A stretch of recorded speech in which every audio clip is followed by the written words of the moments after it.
هل العقد صحيح؟ إخواني، الصلاة أعظم ركن بعد الشهادتين عند المسلمين باتفاق.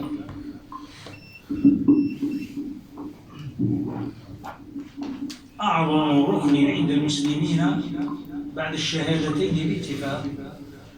اختلف المسلمون فيها في تاركها عمدا، فبعضهم كفره، وهذا مشهور مذهب الإمام أحمد رحمه الله.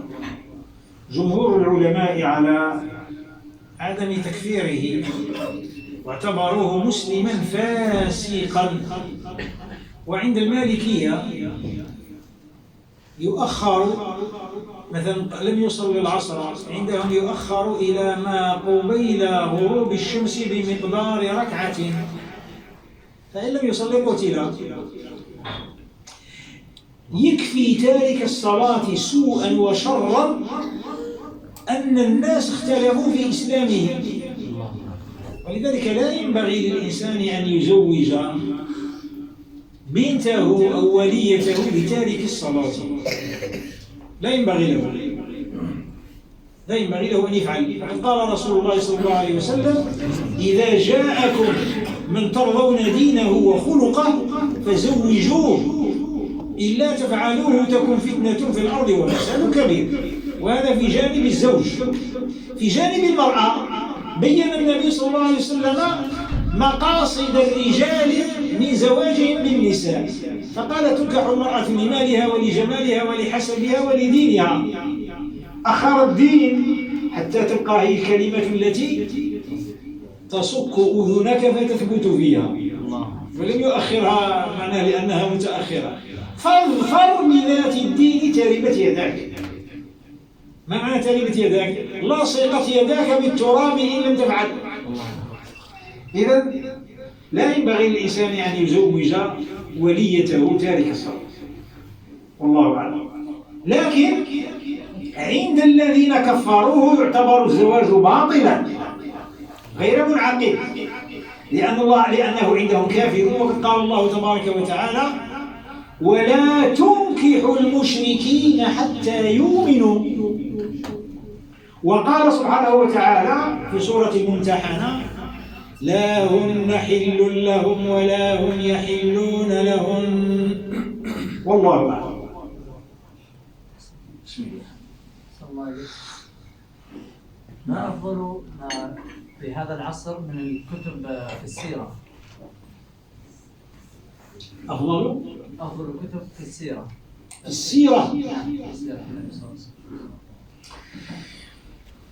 السيرة كما تعلم كتب مبسوطة، كتب مختصرة. فكتب مبسوطة، كتب مختصرة. منهج العلماء في السيرة ليس التشدد كما هو شأن مثلا في رواية الحديث، فربما بعض المسائل في السيرة يعني يتسامح فيها متى اشتهرت، ولكن فيما أرى على المرء أن يعمد إلى الكتب التي إنما ألفها أو حققها وعلق عليها وخرج ما ورد فيها أهل الحديث، لأن السيرة ترجمة عملية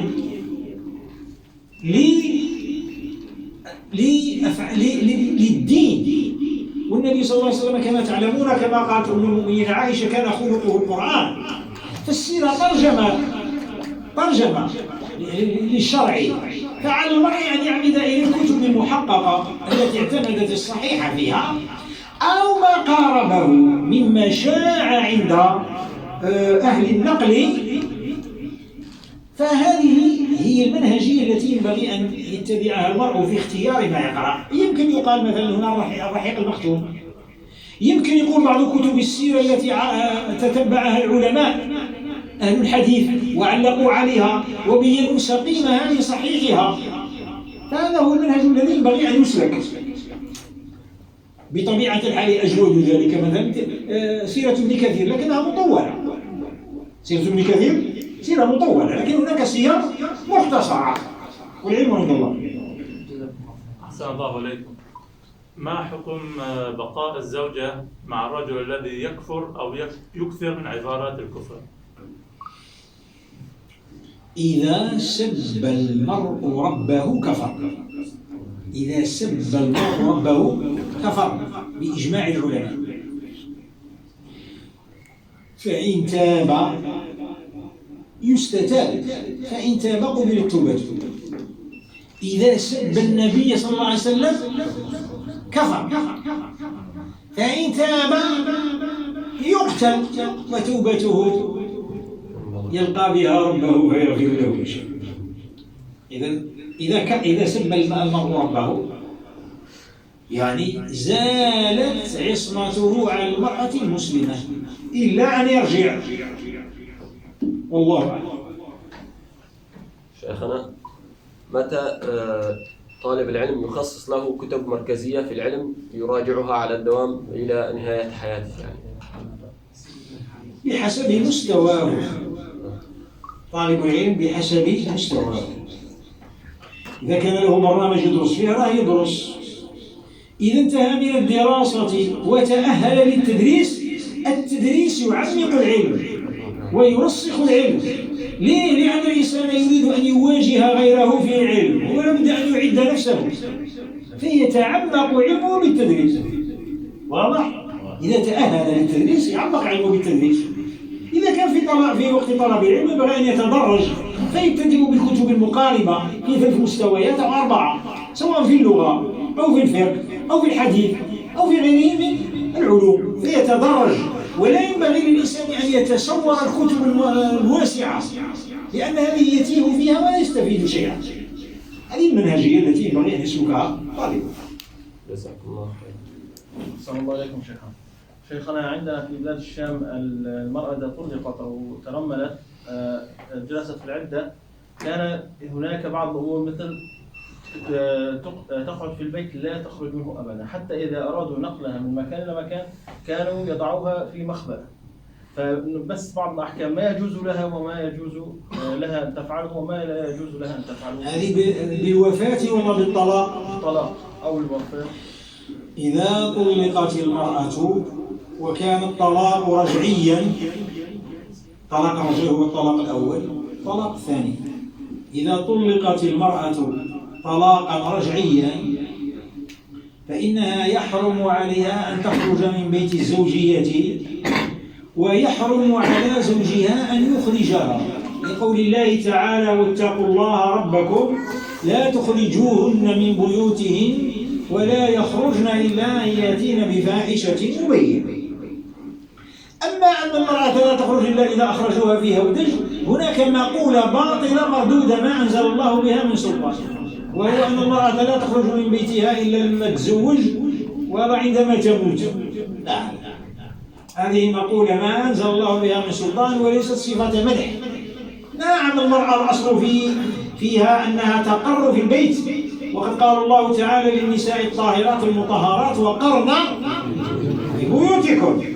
لكن قال: لا تمنعوا إماء الله مساجد الله ولكن ليخرجن وهن كفيلات. نعم، قالوا بيوتهن خير لهن. فالمرأة تخرج لقضاء مصالحها إن لم يكن من يقوم بها بدلها، وتخرج للمسجد. وإن لم يعلمها زوجها واحتاجت إلى التعليم خرجت، فإن أبى وتصورنا أن هناك قاضيا للمسلمين يقضي لها بالخروج. إذا لم تتعلم دينها واحتاجت أن تخرج لتتعلم الدين، يقضي لها قاضي المسلمين يلزم زوجها بتركها تخرج لتتعلم دينها، لأن النبي صلى الله عليه وسلم قال: طلب العلم فريضة على كل مسلم. كاين بعض الجماعة يقول لك على كل مسلم ومسلمة، يعني عندهم هاجس المرأة، لكن يقولوا على كل مسلم. خلاص دخلت المرأة، يا أيها الذين آمنوا. دخل ما دخل؟ كاين سياق ذكر بها المرأة والرجل: إن المسلمين والمسلمات إيش بعد؟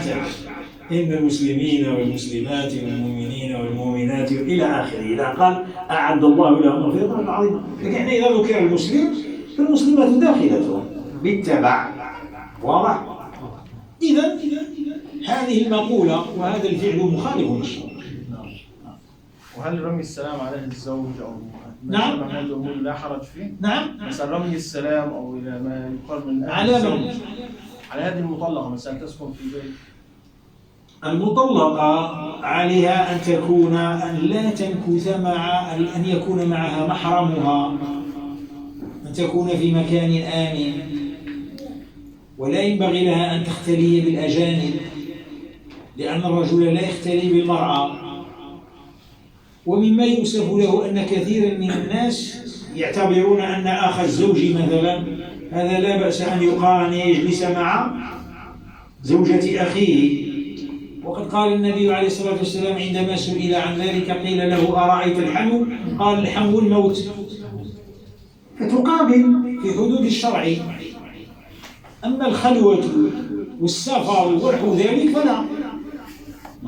جزاكم الله خير. شيخنا أحسن الله إليكم. تكلمنا منذ قليل عن الذي يسب الله سبحانه وتعالى. إذا هو سب الله سبحانه وتعالى في مجلس لكن فيما بعد قام وصلى لكن لم يعلن توبته، هل تقبل توبته؟ يعني هل نعلن إسلامه فقط في صلاته أم يجب أن يعلن التوبة؟ يظهر لي والله أعلم أن عليه أن يعلن توبته. نعم، بعض العلماء قالوا إذا كان الكافر صلى مع المسلمين كافته الصلاة، إذا لم يعلم منه خلاف ذلك ينبغي أن يعلن. إذا عرف الناس بأنه سب الله ينبغي أن يعلن توبته. لماذا لا يعلن؟ يقول أشهد أن لا إله إلا الله وأشهد أن محمدا عبده ورسوله، لماذا لا يفعل؟ شيخنا أحسن الله إليكم، إذا كان يسب ويصلي كيف؟ يسب الله سبحانه وتعالى ويقوم يصلي على هذا الحال يعني ينبغي أن يتوب، وهذا هو الذي حدا بي إلى أن أقول لك ينبغي أن يعلن توبته. نحن لا نستطيع أن نحجر عليه باب الله بحجة أنه يكرر سب الله، سنقول ذنب التلاعب. إذا تاب رب قال يا الذين آمنوا توبوا إلى توبة نصوحا، يسب ويصلي عاود يسب، هذه ليست توبة. والشخص مثل هذا ينبغي أن لا تبقى تحته امرأة مسلمة. كيف نتعامل معه؟ نعم. كيف نتعامل مع من يسب الله؟ ليس بيدك أنت ولا بيدي، أحكام الله الآن معطلة. نحن حتى كثير من الدول ليس فيها مجلس يحكم بردة الناس. أنا قلتها مرارا. بعض الدول بحجة أن مثلا معظم الناس مسلمون بطاقة الهوية ليس فيها بيان دينه. هذا واقعنا المر الذي كنا نتحدث عنه. لكن باستطاعة الإنسان أن يفتك وليته من الرجل. إذا كان مثلا في بلد، أنا أعرف بعض البلدان في بعض الدول في الشرق الأوسط كما يقال، مثلا يمكن أن يرفع إلى المجلس العلمي أو إلى قاضي المسلمين ويحكم بانفصاله عنها.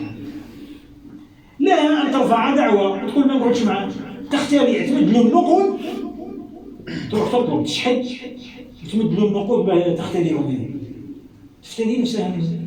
ما فائدة بقائها في عنق رجل كافر؟ ما حكم المسلم الذهاب إلى دول أوروبا؟ هذه بيضة العقر. لو كان نجي أنا الآن نقول لك إذا جئتك لأقول لك لا يجوز للمسلم أن يقيم في بلاد الكفر، من يسمع لي؟ لكن أقولها، أنا ما يهمني. إذا كنت أعتقد شيئا، لو قدرنا أن 99% في العالم يعتقد خلافه، أنا لا أتحرك ولا أتزلزل عن موقفي. يقول لكم ماذا نصنع معهم؟ نقول لك مخالفون. ليتوب إلى الله من ذلك من استطاع، ليرجع من استطاع. من لم يستطيع هذا في معصية. ولكن سبحان الله بعض الناس يقول لك كيف نصنع؟ مصلحتي. أي مصلحة لك؟ أي مصلحة لك؟ إن كان هذا المقيم هناك ذا جنسية أصلية معذور، لا يمكنني أن أطالبه أنا بالهجرة. إلى أين يذهب؟ يصدق عليه قول الله تبارك وتعالى إلا في سورة النساء قالوا فيما كنتم قالوا كنا مستضعفين في الأرض قالوا ألم تكن أرض الله واسعة فتهاجروا فيها فأولئك هم أهل المساء نصيرا. زين إلا المستضعفين من الرجال والنساء لا يستطيعون حيلة ولا يهتدون سبيلا فأولئك عسى الله أن يعفو عنهم. أنا بريء ممن أقام بين ظهراني المشركين. بعض الناس يحتج لك يقول لك بلدان المسلمين تتشابه مع بلدان الكفار. يقول لك على كل حال أنا في بلدان المسلمين أسمع الأذان وأصلي وألتقي بإخواني، يقول لك حتى هنا نلتقي. أنا بعض الناس يستفتونني من فرنسا وغيرها، يقول لي هل يجوز لي أن أصلي في الحرم؟ والله هل يجوز لي أن أصلي نائما؟ هل يجوز لي أن أصلي بالإيماع في المكتب؟ صحيح بلداننا فيها تفريط في الحياة العامة وهناك علمنة، لكن لا ينبغي أن نخلط. فينا ما زال فينا الخير إن شاء الله ولن نصل إلى مانع. ثم إن هؤلاء الناس يزعمون أنهم يوفرون للناس الحرية، لكن عندما تضيق بهم الأمور خلاص ما يهمهم شيء، مصلحة بلادهم. وقد رأيتم في الأزمات في بعض البلدان، ما نحبش نسميه، رأيتم في بعض البلدان عندما تحصل الأزمات خلاص نحن الأوائل في الضحايا. ليه ما عند الله.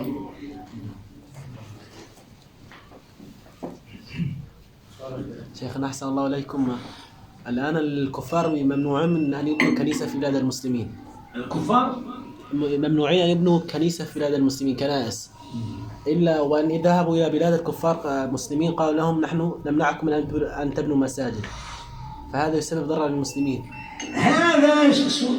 هذا سؤال مترتب على ما ذكرته قبل. هذا سؤال مبني على باطل، قاعدة تاعو باطلة. أنا ما يقايضنيش يقول لي نخليك تبني جامع هنا خليني نبني كنيسة هنا، لا يقايضني. لا مقايضة في دين الله. الأمر ليس إلي. إحنا الكفار عندما يفتح بلد يعني يدخل في الإسلام والله يفتح، الاتفاق اللي بيننا وبينهم نحترمه. كانت هناك كنائس قائمة واتفقنا أن تبقى، أما إذا دخلها مسلم والكنائس موجودة. أما جديد لا. والله أعلم.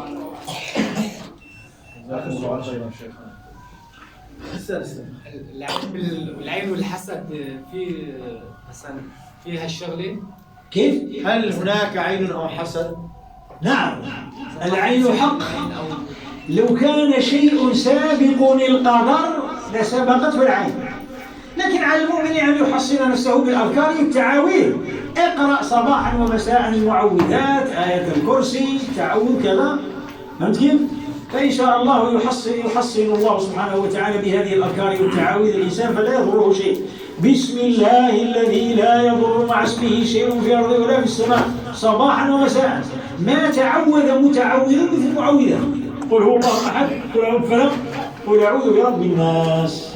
ماذا يفعل من يعين الناس، من يحسدهم دون قصد منهم؟ دون قصد منهم. هذا جاء فيه حديث: وإذا حسدت فلا تحقق. الحسد يقوم بالنفس، وأعمال النفس تجاوز الله عنا فيها، لكن لا ينبغي الإنسان أن يخرجه للعلن ويبني عليه. أما النفس وش تسمع هذا؟ ويبرك دائما إذا ويبرك. نعم إذا نظر إلى شيء وأعجبه قل تبارك الله، ولولا إذ دخلت جنتك قلت ما شاء الله لا قوة. جزاك الله.